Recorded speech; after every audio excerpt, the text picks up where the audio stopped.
My name is Dr. Michelle Havens. I am both a parent of a son with special needs and a professional in the field of special education for the past 30 years. Today's panel is made up of parents of children with special needs ranging in age from 6 to 40 years old. Our topic is high expectations. So watch, listen, and learn what it means to be a parent of a child with special needs, whether you have one or not. If you had to give two pieces of advice to parents with children with special needs, what would that be? A parent is a child's best advocate and needs to keep that in mind all the time and to have the highest expectations for their child.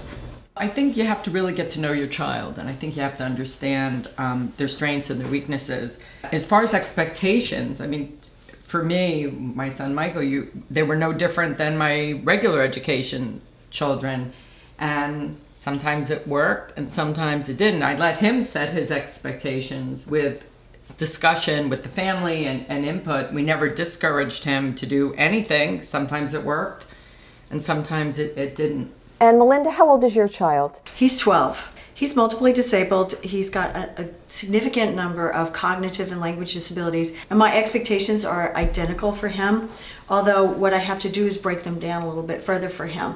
It's always asking ourselves these questions. Okay, if you can't do it, then what are we doing wrong? What do we have to, redo ourselves to make it maybe a little smaller for him to be able to feel successful? Say it's self-fulfilling prophecy. If we believe that someone can't do something, then they won't. I had to gauge, okay, we've done this is not going to happen. Let's look at other strengths. The beauty in that is when you see this is something that probably will never happen for my child, then you look and see what will happen, and then you begin to work in that area.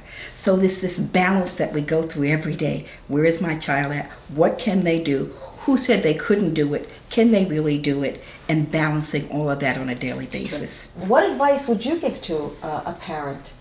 Know your child's personality, know your child's interests, know your child's abilities and skills, and hopefully in understanding their interests as well as what their ability and skills, you can begin to make a match as they go through different stages. And the other part is in knowing their interests, also seeking out those activities outside of the school that they could fulfill those interests. And that begins to give them a sense of being in community, outside of school and outside of family. And being part of the community, that's very important. Exactly. And it didn't happen overnight. It was step by step. It started as a young girl. She started going to camp at 5, sleepaway camp. And then from camp, she went into, when she was 13, she began to work. And then in high school, she had an internship at NASA in Washington. So these were all milestones of age appropriateness of what she's doing and a progression of how she moves through life.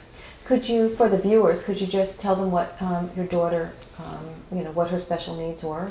She has quadriplegic cerebral palsy with speech impairment, which means that she doesn't have use of her hands and her legs, and that she needs full-time assistance for all her activities of daily living.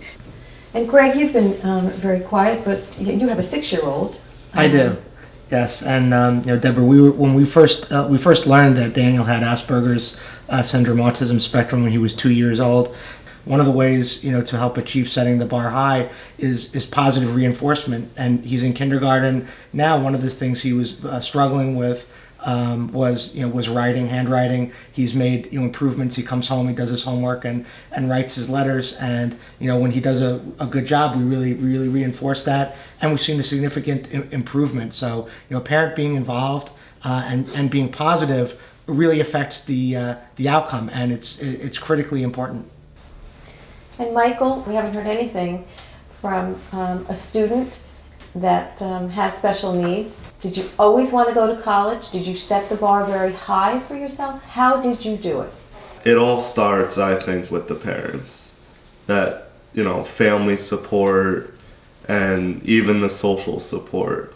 If you don't have a strong support system, you're not going to go nearly as far as the people that do. And I had one of the strongest support systems you could ask for. It is amazing to me because that he is graduating college as his mom, because in third grade, one of the finest teachers in our school system called me up and said, how are we going to teach this kid how to read?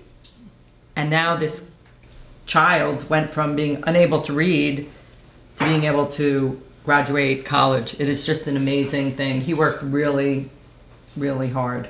And Carol has been kind of my mentor because my son was so much younger, and Michael was a mentor to my son. So I learned a lot by watching this relationship here. And she was always there to support him through thick and thin. Whatever he wanted to do, she was there for. But she let Michael make his own decisions. And I think that was always such a light to me and with my son. The parents, obviously, you were, connected with Carol and you used each other. How important is that? Support groups among parents. Very important, because I really choose parents to emulate who have been successful with their children and successful with their school districts. And, I want a certain outcome for my son. And so I look to people who have achieved that with their children, and I look to their children and ask them questions and try to get from them all the time what they've done and what their parents have done, so I can begin to do it with my son. And it's like information is power, and you get names of doctors and tutors and support and things you've tried at home. We sit here, we talk, and it sounds like it's easy. It's hard. It's a lot of work, and it's very hard. How do I find out the support networks? I talk to doctors, teachers, even friends. You'd say something to a friend and they'd say, oh, I know someone who. And you read a lot. And part of being your child's best advocate is, you research, you read, you just, I don't know, it's just communication. I sought out adult people with disabilities, and I happen to know folks, and they were in my community, people who were successful, and asked them how did they get to where they were as an adult, as a person with a disability. And what I heard over and over again, it was my parents. Mm-hmm. My parents really supported me, and they also told me that my parents allowed me to have the same experiences in an age-appropriate manner so that they didn't miss out on those milestones that children go through. We've talked about a lot of other things that have nothing to do with the school systems and education, to develop a very positive relationship with your schools. For many parents, the only time they come into the school is for their IEP meeting. I became very actively involved in the school outside of Michael's IEP program. So wherever I could in his classrooms, I was the class mother. I would go to meetings. I would run the book fair. They had personal respect for me, both the teachers, the principal, and the child study team, because our relationship was went beyond that meeting. And I found that incredibly helpful in trying to get program for Michael. I work full time, so if I can volunteer for one hot lunch every few months, that works. But we do as much as we can.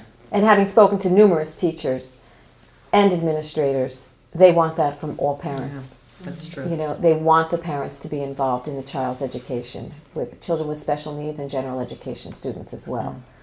When you come to the table at your IEP, you've got to be known as someone who is not there as a sense of entitlement, give me, give me, give me. I don't, even as an advocate, come to the table, any table, with the law book in front of me. I come with the child in front of me and take a look at what does the child need and what are the outcomes and how can we invest in this child in order to help them to reach the final outcome of employment or self-sufficiency. If you're going to sit here and battle over your 15 days or your 10 days or the technicalities of a law, that really demeans the whole process and the spirit of the process a lot of times. So I pretty much stay away. It's not about law, it's about getting this child what they need and knowing the child. How about for the viewers that are on very restricted incomes, low-income families? Would there be any advice that you could give to them? I was a single parent, low income family. I found that there were always people available to help. You have to ask. Not everything costs money. I think quite often people don't understand the power of their own ability to find resources. And if we can encourage people that this can happen and encourage people to ask in their own communities, wherever that community is, it doesn't matter what the economic level of that community is, because community is made up of people, And when we really approach people and ask them, that you'll be surprised how much they step up. If you can't afford tutors, if you can't afford some of this stuff, well, I created Pathways. That was a way for us to get reading help. We had one teacher with 5 children and we each paid $10 a piece. Then we brought the mentors in, and that was community service, but those children knew how to read and they could be reading buddies with our children, plus help with their language and give them some inclusion and friendships, and played a role for them. So I think that you're just looking for every avenue that you can within whatever means you have. And I so agree with Jane as far as going out into your community. There are so many organizations who would be willing to help also within the community, service organizations, religious organizations, at this town level, at the state level, and sometimes at the national level, that don't necessarily have to cost any money. I want to thank each one of you for dedicating your morning to be with us and to share some inspirational advice about expectations of children with special needs. Thank you so much. Important points to remember. The parent is always a child's best and most critical advocate in the process of setting high expectations and ensuring outcomes. Get to know your child. Encourage and empower them to set their own dreams and aspirations. Get to know their strengths, weaknesses, abilities, and skills, and seek out opportunities at home, school, and within the community to match these with a variety of age-appropriate activities that involve their peers. Work with their peers if needed to help them to understand your child. Inclusion takes time and effort. Be flexible. If something does not work, break it down into smaller steps.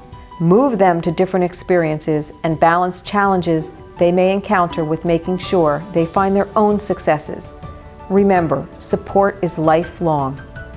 Build a support system within your family, school, and community. Seek out positive role models and other parents and people with disabilities who have been successful. Information is power. Research, ask questions, seek out answers.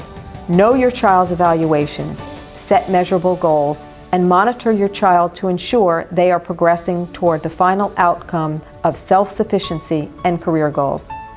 Be proactive and get involved with the school beyond just coming to your IEP once a year.